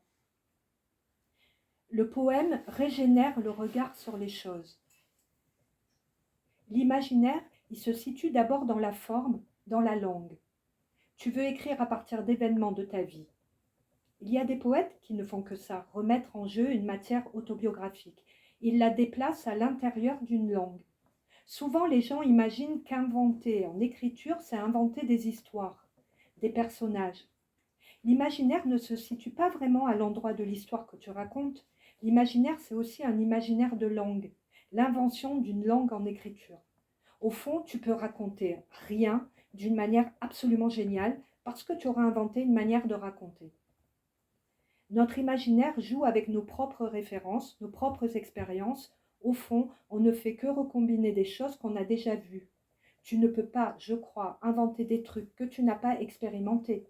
Si tu imagines un animal qui n'a jamais existé, tu vas recomposer à partir d'animaux existants. L'imaginaire, c'est combinatoire. Dans la langue aussi, ça marche comme ça. Cher Abir, tu m'attendais dans le grand hall du Théâtre du Nord à Lille, j'étais en retard, il nous restait peu de temps avant l'heure du couvre-feu. Il avait neigé, on avait les pieds mouillés. Tu étais assise dans un fauteuil, tu portais un bandana américain, tu avais dans tes mains un cahier rempli de poèmes en arabe que tu avais écrits. Je t'ai dit en riant que je ne savais pas lire l'arabe, mais que c'était beau quand même. Tu m'as donné alors une feuille pliée en 4 qui renfermait 6 questions portant sur la littérature. Je t'ai promis d'y répondre. Tu m'as dit, au Yémen, ça commence à changer. Il y a l'esprit révolutionnaire qui souffle. Par contre, l'écriture reste quelque chose d'élitiste. On n'aime pas trop donner le stylo à des gens de n'importe quel milieu social. Tu m'as dit, moi, ce que je vois de meilleur dans la littérature yéménite, ce sont les jeunes auteurs qui s'exilent et qui écrivent de l'extérieur. Malheureusement, on prend le courage ailleurs, on ne le prend pas chez nous. Quand tu me parlais, tu étais si passionnante, si poétique, que moi-même déjà je rentrais en écriture. Tu m'as dit aussi, j'écrivais dans un cahier journal, j'avais toujours cette idée de ne pas laisser ma vie à l'oubli. Tu m'as raconté. J'avais 14 ans, on regardait un dessin animé. À la fin de chaque épisode, le personnage, une jeune fille, racontait dans un cahier ce qui s'était passé dans sa journée. En bas de la page, elle rajoutait le même commentaire « Demain sera meilleur ». À force de regarder ce dessin animé, tu m'as dit qu'un jour, tu as dit à ta mère « C'est fort, c'est stylé d'écrire » et ta mère t'a acheté ton premier cahier. Elle t'a dit « Toi aussi, tu vas le faire, commence ». Tu m'as dit « Je ne savais pas trop comment m'y prendre. Chaque soir, je racontais ma journée, puis j'ai compris que ce n'était pas une obligation d'écrire tous les jours. Ça pouvait être tous les 2 jours. Quand je me sentais mal, j'écrivais tout et n'importe quoi, jusqu'au moment où je visualisais sur la page l'origine de ce mal, jusqu'au moment où je visualisais le bruit de mon cerveau. Petit à petit, je me suis mise à assimiler la tristesse à des images de la nature, à assimiler la joie à des images de la nature. Mon écriture devenait de plus en plus poétique. J'ai tout brûlé. Le sac dans lequel je mettais mon cahier, je ne le laissais plus dans ma chambre pour éviter d'avoir un fardeau devant moi. J'ai brûlé mes cahiers depuis mon arrivée en France. J'ai brûlé tous mes cahiers, croyant brûler mes souvenirs. Je regrette cette folie.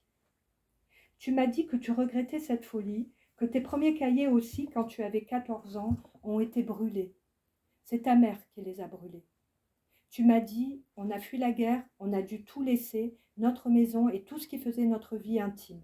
On ne pouvait pas les porter, c'était un voyage compliqué. On était triste, ma mère était là en train d'arracher mes cahiers. Elle disait « Excuse-moi, Abir, c'est ta vie, je ne peux pas la laisser à d'autres qui vont venir la prendre. » Tu m'as dit « Tout ce que j'avais est perdu. » Tu sais, Abir, je ne le crois pas. Fais de cette perte ta force et n'oublie pas qu'écrire, c'est peut-être d'abord effacer. Sonia. Bravo.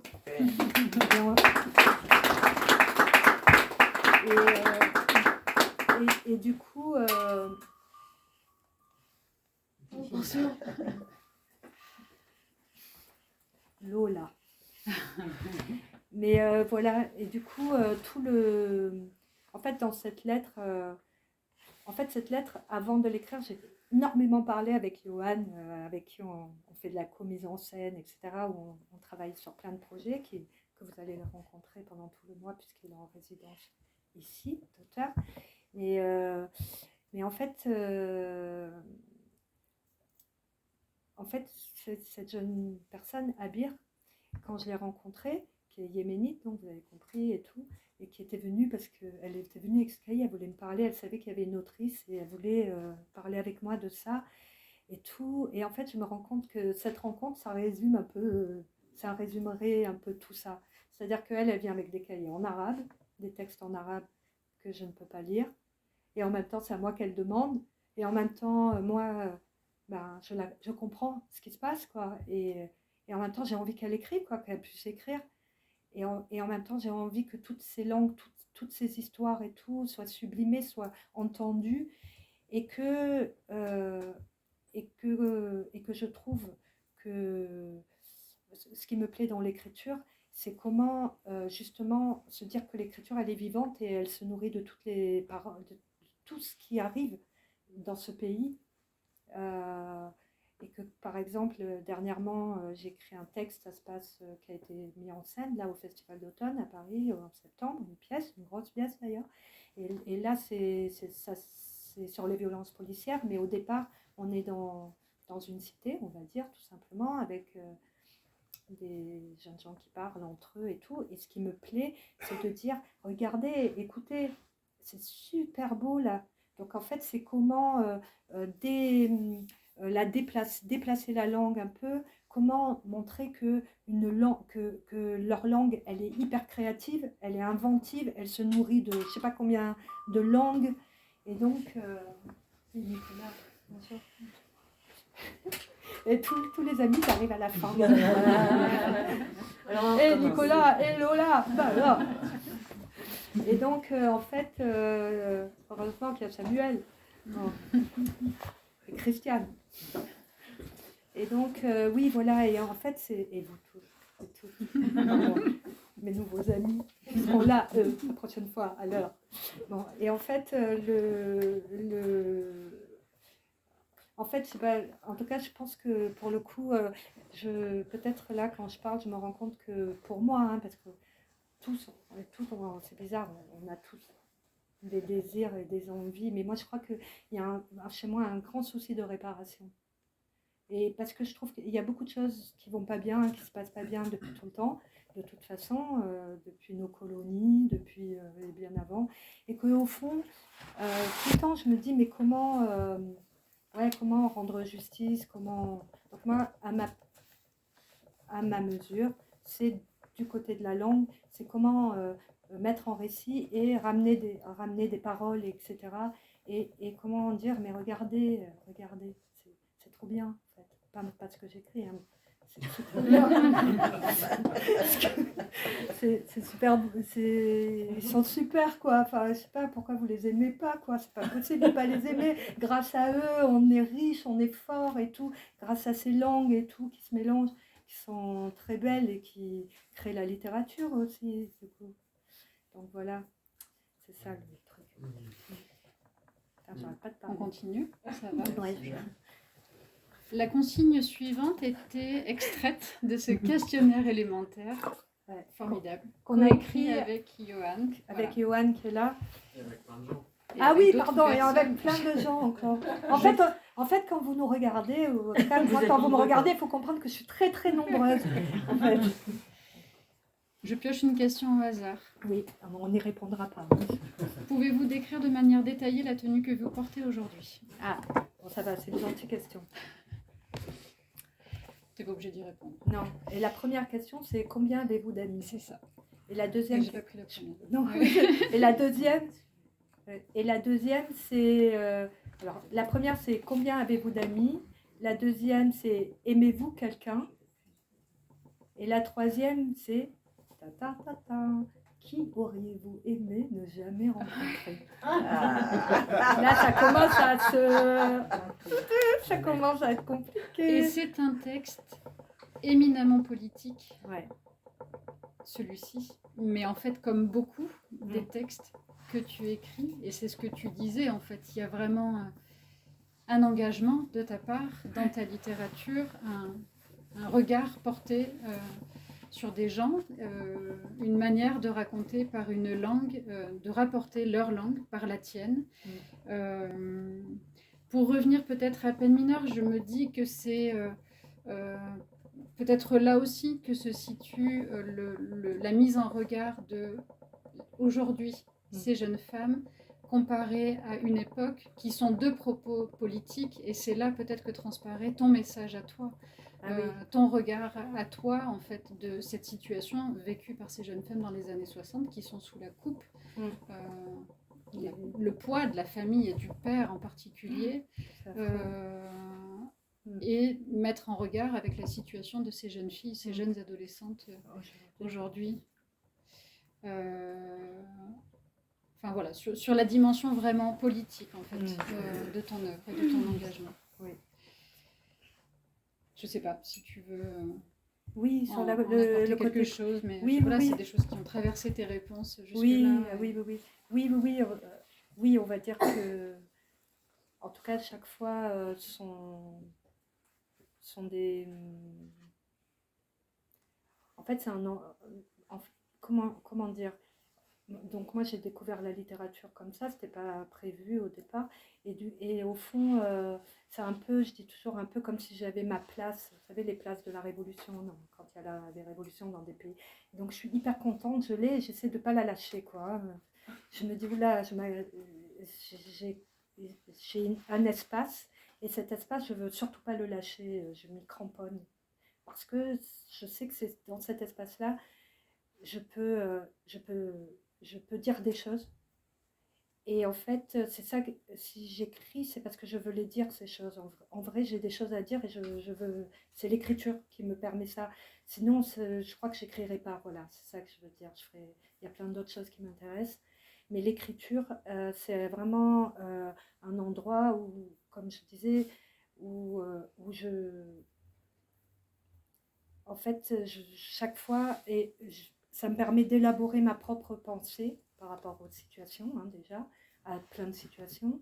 Mais, mais je suis révoltée un peu, comme beaucoup. Hein. Et en fait, c'est un endroit où, du coup, je peux mettre en place enfin, organiser mes idées, quoi. Chercher et puis être plusieurs pour enfin, pouvoir, comme je le disais tout à l'heure, dire voilà. Mais par exemple, Gratte-ciel, ça raconte, en fait, la première partie, c'est les années 90 en Algérie, pendant les années de terrorisme, de 90 à même à 2007, quand vraiment ça et tout. Donc, enfin voilà, ça raconte ça c'est très documenté. Et la deuxième partie, hop, on fait un saut, on remonte et on est en 56, 58, 60, donc c'est la période coloniale. C'est la deuxième partie. Et la troisième partie, c'est une partie un peu futuriste. Je suis un peu très... en ce moment, j'adore tout ce qui est afrofuturiste et tout. Enfin. Et donc, en fait, je l'ai composé comme ça. Mais par exemple, dans ce livre-là, mon parti pris, c'est que je voulais faire parler les jeunes Algériens. Et non pas que ça parte directement de la parole des Français. Je voulais que ce soit les jeunes Algériens, enfin, transmettre leur parole, leur voix. Parce que, par exemple, c'est pour vous donner comment je réfléchis. Hein. Je me suis dit, mais voilà, en Algérie, pardon, en Algérie, il y a une jeunesse, comme ici, il y a une jeunesse. Et cette jeunesse, eh ben, tout comme ici, elle est issue de la colonisation. Donc en fait, on a une histoire commune, on peut le dire. Et donc, ça m'intéressait de parler de cette histoire à partir de leurs paroles cette fois, et non pas... et ensuite, dans la deuxième partie, raconter, c'est toujours très documenté, etc., partir sur cette histoire coloniale. Et ce livre-là, je me suis rendu compte que j'ai eu énormément de messages. Hein, Yoann, tu peux témoigner. Il y a un témoin, hein, il peut dire que c'est vrai. Hein. Énormément de messages de jeunes gens hein, qui le lisent. Ils vont sur Instagram, ils lisent des passages, ils s'enregistrent, ils le mettent. Et en fait, qui disent qu'ils ont compris quelque chose qu'ils n'avaient pas compris. Et ça me fait mais, tellement plaisir. Ou qui se sentent entendus. Ça, c'est pour les enfants qui sont nés de parents algériens ou maliens. Et en fait, et pour moi, c'est là, quand ça se passe, ça se produit, mais je suis hyper heureuse. En fait, c'est ça qui m'intéresse, c'est de me dire, bon, ben voilà, ça sera un peu plus.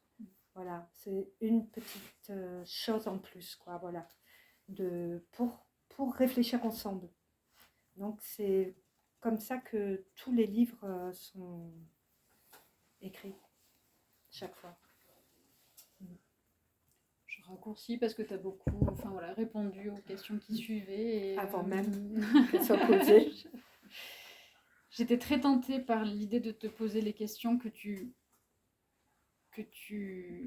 résumes à Abir. Qu'est-ce que tu t'autorises? Qu'est-ce que tu ne t'autorises pas? Et quelle légitimité tu te donnes? Ouais. Ben, je peux y répondre. Hein. Franchement, au début, je m'autorisais tout. Ça, c'est au tout début parce que je me sentais vraiment libre. Et j'avoue que là, par exemple, cette année, on dirait que je suis à l'émission. L'émission à la télé où on peut... Non, même pas. Il y a une émission où c'est plutôt des acteurs et tout qui vont et ils racontent tout. Ils racontent toute leur vie. C'est secret. Non, mais en fait, c'est vrai. En fait, pour dire les choses, c'est que, par exemple, cette année, je me remets beaucoup en question par exemple, j'ai décidé que j'ai beaucoup travaillé, mais beaucoup travaillé, parce que j'ai fait des pièces, j'ai passé ma vie dans toute la France. Des fois, dans une semaine, je vais trois quarts, enfin, c'est un truc de fou hein, pour travailler. Et en fait, là, je me suis dit, ah, je vais m'arrêter du mois de juin jusqu'au fin septembre, début octobre. Je me dis, il faut que j'arrête. J'écris, je prends un peu du plaisir à la vie, quoi, normal, quoi, comme tout le monde. Je vais marcher, je sais pas, mais en fait, parce que tout le temps, j'ai ce souci de perdre de vue le sens de ce que je fais et de me laisser absorber par des questions d'institution. Et ça va vite, hein, ça va très vite. Par exemple, là, comme on est rentré comme maintenant on fait des pièces de théâtre, donc là, pour le coup, je dis on avec Johan.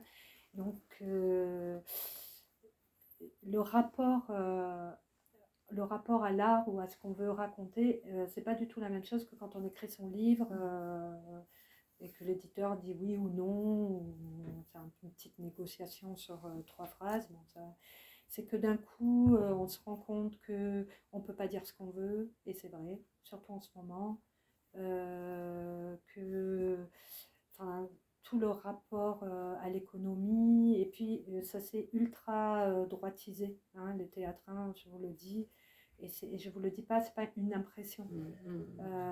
C'est la directrice, non mais parce que c'est ça, parce qu'on pourrait croire que je dis ça comme si c'était mon point de vue, non pas du tout.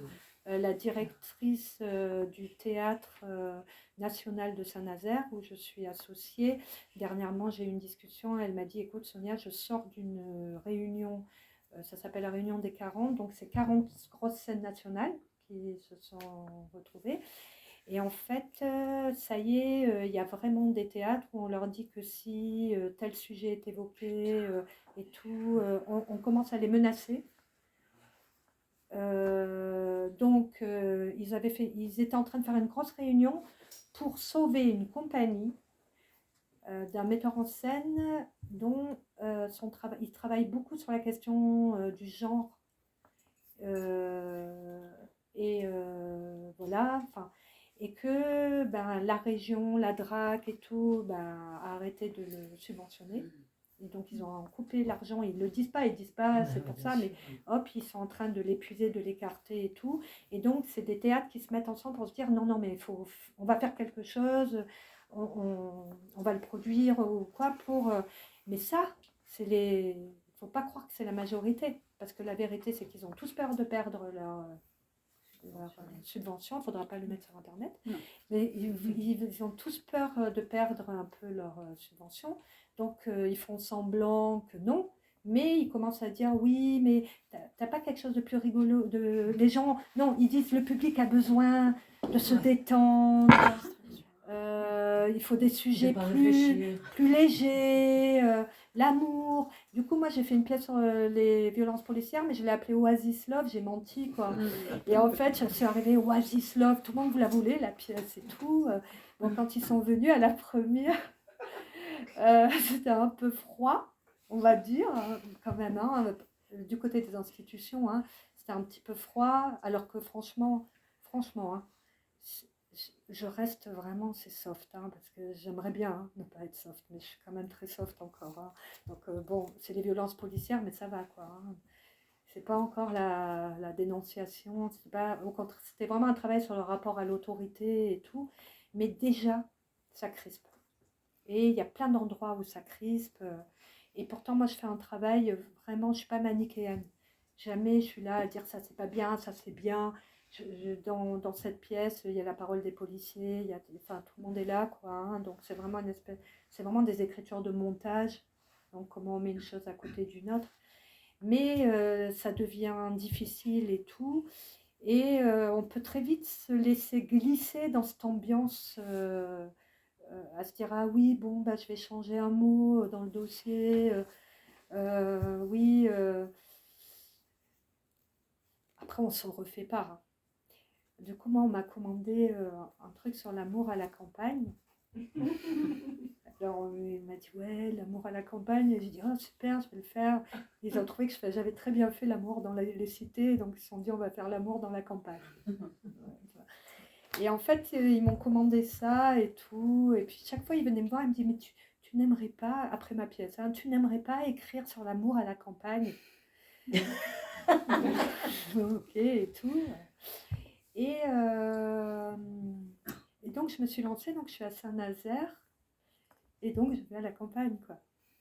Parce que j'avais oublié que j'habitais à la campagne. Alors, attendez, parce que il y a 3 jours, j'ai écrit à Johan, j'ai dit, mais Johan, en fait, moi, je vis à la campagne. Pourquoi je suis à Saint-Nazaire et tout? Alors qu'en fait, je connais, j'habitais à Digne, sur un rocher, franchement. Et donc, en fait, je me suis dit, bon, l'amour à la campagne, donc je suis allée, je fais des ateliers, on me fait rencontrer plein de gens et tout, de la campagne. Et tout. Et puis, petit à petit, je me suis dit, c'est quoi cette histoire? C'est pareil que dans les cités, enfin, l'amour, c'est pareil partout déjà. Et puis, en plus, Il y a de l'air. hein, et en plus, voilà, mais même, en fait, voilà, ils sont... Johan, il m'a écrit un texte, j'ai parlé, et il a écrit un petit texte, parce que j'arrivais pas à écrire le texte de présentation. Et donc, c'est Johan qui l'a écrit. Et en fait, la dernière phrase, c'est que, bon, ben voilà, ils sont hyper connectés, avec les téléphones et tout ça. Voilà, après, oui, il y a une forme d'ennui, etc., parfois et tout, et en même temps, une forme de repli aussi, parce que, en fait, ceux de Saint-Nazaire, hein, je parle, ils sont un peu, ils se sentent un peu humiliés parce qu'ils ont l'impression que les autres les traitent comme des bouseux, entre guillemets. Donc voilà, il y a toutes ces questions-là. Mais en vrai, une fois que j'ai fait le tour, je me rends compte que de toute façon, si je dois écrire là-dessus, mais forcément, ça va être politique, c'est pas possible, quoi. Enfin, en fait, la campagne, pour eux, c'est un concept. C'est une espèce... La campagne. En fait, ils n'ont pas compris, quoi, la campagne. Enfin, ils n'ont pas compris qu'il y a la campagne, quoi. Il faudrait qu'ils viennent à Fort-Calquier. Ils vont comprendre. Donc, en fait, voilà. Et du coup, au fond, je me suis rendu compte que non, tous les sujets et toutes choses se traitent par plein de... Voilà. Mais toujours est-il, si je prends ce temps un peu et tout, c'est pour réfléchir et puis pour me dire non, je ne vais pas faire ce qu'on me demande de faire parce que ce serait plus vendeur ou quoi. Compliqué, hein. En ce moment, c'est compliqué. Waouh. Ouais. Pour conclure, une phrase qui commence par « Je rêve de ». Ah, voilà. L'amour à la campagne. Ouais. Non. Je trouve que c'est en ce moment, je trouve que c'est compliqué de rêver. C'est compliqué. Je trouve que c'est compliqué de rêver. Même quand je rêve pour de bon, quand je dors, ça va pas. Donc, je me suis rendu compte toute la nuit, on dirait que je suis en veille, qu'il va se passer un problème et qu'il faut que je surveille tout, le monde entier. Non, mais c'est vrai, je trouve qu'en ce moment, c'est compliqué de rêver. C'est compliqué parce que, en fait, il y a quelque chose, je trouve, qui se passe. Parce que, par exemple, quand je fais cette histoire de rêve, parce que c'est une consigne d'atelier d'écriture et tout, que j'adore. Et alors, du coup, j'ai envie de vous... du coup, ça va me faire raconter encore quelque chose. Je peux encore après, c'est fini. Voilà, après, c'est fini. Mais en fait, là, en fait, je suis sur... il y a la triennale d'art contemporain de la ville de Nîmes. C'est la première triennale. Donc, il y a 50 artistes qui y a partout. Et j'ai, on va dire, eu la chance, j'espère que c'est une chance, pas une malchance, j'ai eu la chance d'être appelée et donc je fais une œuvre avec une artiste qui fait du tissage et c'est une œuvre qui va à Nîmes, quand on sort de la gare, il y a l'avenue Feuchère, c'est une grande avenue et c'est une œuvre qui va être suspendue sur toute l'avenue, quoi. C'est assez incroyable ce qu'elle fait et donc voilà. Et comme évidemment maintenant quand ils font des choses, il faut que ce soit un concept qui plaise, machin. Donc, soi-disant, on rencontrait des quatrièmes au collège. Et à partir de là, la thématique, c'est une nouvelle jeunesse. Donc, vous voyez, c'est une nouvelle jeunesse, hein, la thématique. Donc, on va faire des ateliers en quatrième. Hein. Alors déjà, vous avez vu une classe de quatrième, parce que c'est une classe troisième très bien, une classe de cinquième très bien, une classe de sixième très bien, mais une classe de quatrième, vraiment, il faut dormir bien, il faut vraiment, c'est un peu le moment de la grande bataille de tout ça. Donc déjà, on arrive dans la 4e et bon, c'est waouh, c'est sport et tout. On sort, on a maigri, on est épuisé et tout. Et donc je leur fais le rêve. Je rêve de et tout. Et alors déjà dans la classe de 4e de Nîmes du centre-ville, déjà si déjà je notais tous les prénoms, on aurait une idée de ce que c'est la nouvelle jeunesse. Donc Mohamed, Samir. Donc c'est en fait majoritairement des enfants d'origine de parents qui viennent d'Algérie, Maroc, Tunisie, majoritairement. Quelques Nîmois indéterminés et des 4 petites gitanes qui savent pas lire. Elles ne savent pas lire, donc elles ne peuvent pas faire le rêve, on le fait à l'oral. Et donc, je me dis, voilà, c'est la nouvelle jeunesse. Elle est trop belle, elle est là, etc. Et alors, le je rêve, je vous le donne en mille, je rêve d'aller à la Mecque. Donc ça, c'est revenu tout le temps. Et un autre rêve, c'est une petite, elle a 12 ans, et elle a dit, je rêve que la France soit un pays musulman. Et là, je vous le dis, donc moi, quand je dis ça, je rigole. Je me dis, oh... c'est trop mignon. Je dis, mais alors et tout, c'est trop mignon et tout ça, voilà, voilà. Donc je me dis et tout, et je dis à l'artiste, je dis, on pourrait tisser, je rêve d'aller à la Mecque, ça leur ferait du bien à Nîmes. Je rêve d'aller à la Mecque et tout ça, et tout, voilà. Bon. Et puis, voilà, et au bout de 2 jours, je descends avec l'artiste, on descend, et là, il y a une dame qui vient me voir, et qui me dit... vous êtes qui? Alors je dis, oh, on est les artistes au dernier étage, nana, voilà, à Miami, quoi. Et là, elle dit, ah, je veux vous parler, suivez-moi. Venez, comme ça. Garde à vue. Alors là, je me dis, oui, il y a un problème et tout. On la suit en plus bêtement et tout. Et là, voilà ce qu'elle me dit. Elle me dit, on vient de faire une grosse réunion sur la laïcité. Alors j'ai dit, ah, d'accord, c'est bon, j'ai compris. Et une enseignante nous a rapporté qu'une élève dans la classe avait dit elle avait dit je rêve que la France soit un pays musulman. Alors là, on était interloqués.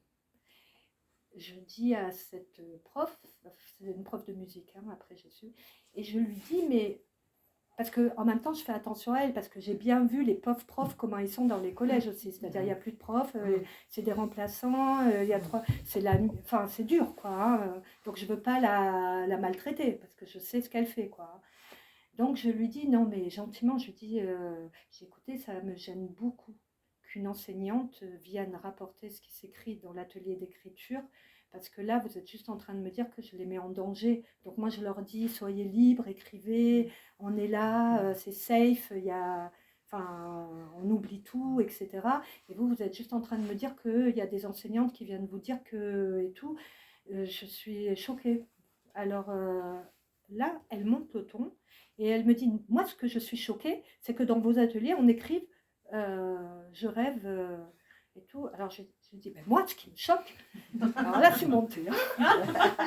J'ai dit, ce qui me choque déjà, c'est que pour vous, un rêve soit la réalité. Ouais. Donc, moi, je vous parle de rêve, là. Hein. Alors, elle a dit, je rêve. Et tout. Et là, arrive une autre enseignante de la laïcité et tout. Et alors, elle me dit, elle dit, oui, mais elle a raison, on ne peut pas tolérer ça, vous n'allez pas l'écrire dehors. Hein. Alors, je dis, alors écoutez, je vais écrire ce que je veux, parce que par contre, dehors, c'est plus dedans. Et moi, je suis là, pas pour, je suis pas là pour faire, je suis là pour écrire un long poème qui va être tissé, et je pense que je vais prendre la liberté d'écrire ce que je veux. J'ai dit, mais par contre, moi, je vais vous dire, peut-être qu'il faut réfléchir, quand cette petite dit, je rêve que la France soit un pays musulman. Moi, ce que j'entends, et je l'entends encore mieux maintenant, ce qu'elle dit, c'est je rêve d'être bien accueillie. Je rêve de me sentir chez moi. Et quand vous me parlez, je suis convaincue encore plus de cette chose-là. c'est que ce qu'elle veut dire, c'est qu'elle veut se sentir, elle veut qu'on arrête de les harceler. J'ai dit parce que finalement, vous les harcelez tout le temps. Enfin, on les harcèle, tous on les harcèle. Les médias, les nanas, les journaux, etc. On n'arrête pas de les harceler. Donc, en fait, peut-être que quand elle dit ça, c'est juste parce qu'elle n'a pas dit « je veux aller habiter dans un pays musulman ». Elle a dit « je veux que la France soit un pays musulman ». Peut-être que c'est ça qu'elle voulait dire, etc. Donc après, voilà, on s'est quitté. C'est pour vous dire le rêve. On va jusque capturer les rêves. Dire « non, mais ce rêve, c'est pas bien. On ne doit pas faire ce rêve ». Et ensuite, ça c'est la première chose. Et donc, je suis sortie et j'ai dit, elle s'appelle Delphine Denereas, j'ai dit, Delphine, on va écrire « Je rêve d'aller à la Mecque ». Et puis après, je suis rentrée et je me suis dit, non, on ne va pas écrire ça, on est débiles, pourquoi on va écrire « Je rêve d'aller à la Mecque ». Donc, je me suis dit, il faut faire du méta, il faut être au-delà de ça. Et du coup, on a fait un grand tissage, que vous pourrez voir si vous allez à Nîmes. Et en fait, j'ai repris ce que je fais dans les rêves. Je reprends le rêve de Frantz Fanon, qui est, Frantz Fanon dit que les gens colonisés, etc., font des rêves musculaires. Des rêves de courir, ça c'est des rêves, et dont Frantz Fanon développe beaucoup là-dessus, sur l'idée du rêve musculaire quand on est enfermé, quand on est opprimé ou quoi. Et du coup, on a écrit « Je rêve » comme dans le truc, je rêve que je suis poursuivie par une horde qui ne me rattrape jamais, je rêve que j'éclate de rire. Et c'est ça le grand panneau, et on s'est dit, enfin le grand panneau avec la sculpture, et on s'est dit, cette sculpture va résumer toute cette question, et ça rejoint la question de la course et du mouvement et de la fuite, parce que voilà, donc ça y est, j'ai fini sur le rêve. Merci Sonia. Merci, c'est moi. Merci beaucoup.